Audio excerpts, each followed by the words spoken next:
కల్మషం లేదు. మధురమైన ప్రేమలో మరణము లేదు. శాశ్వత ప్రేమలో శాపము లేదు. యేసయ్య ప్రేమలో ఎడబాటు లేదు. యేసయ్య ప్రేమలో ఎడబాటు లేదు.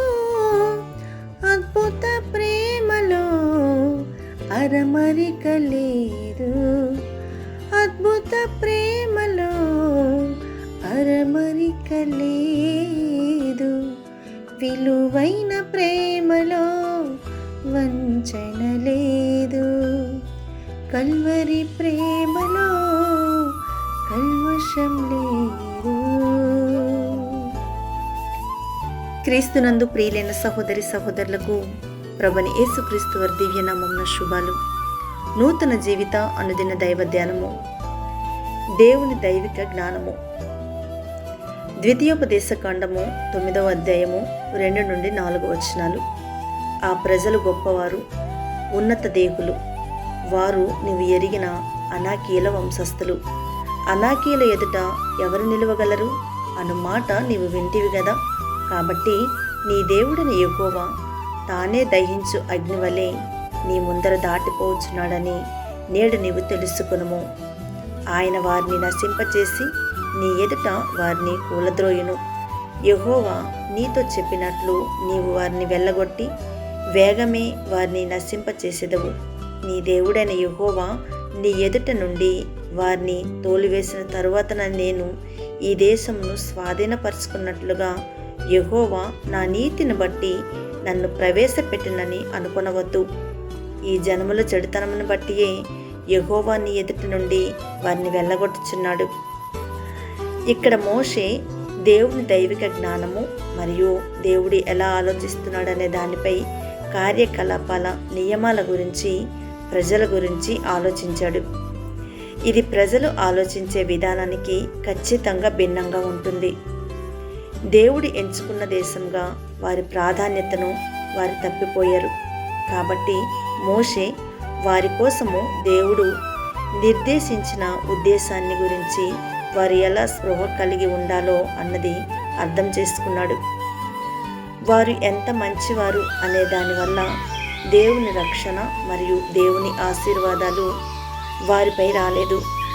మోషే వారితో మాట్లాడుతూ ప్రభు చేస్తున్న ఈ అద్భుతమైన పనులన్నీ వారి మంచి పనుల వల్ల కాదు, లేదా వారు ఎంత నీతిమంతులు అనే దాని వల్ల కాదని చెప్పాడు.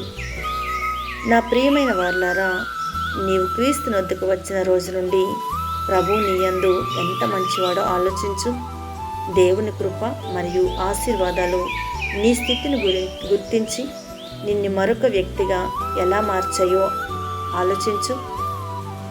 నీ అవిశ్వాసంలో కూడా ప్రభు నిజంగా నమ్మకస్తుడిగా ఉన్నాడు మరియు నీ తప్పులలో కూడా ఆయన నీకు మంచివాడిగా ఉన్నాడు. మోషే ప్రజలకు ఏమి చెప్పాడో వినండి. ద్వితీయోపదేశ కాండము 9వ అధ్యాయము 5-6 వచనాల్లో, నీవు వారి దేశమునకు వచ్చి దాన్ని స్వాధీనపరచుకొనుటకు నీ నీతి అయినను నీ హృదయ యథార్థత అయినను హేతువు కాదు.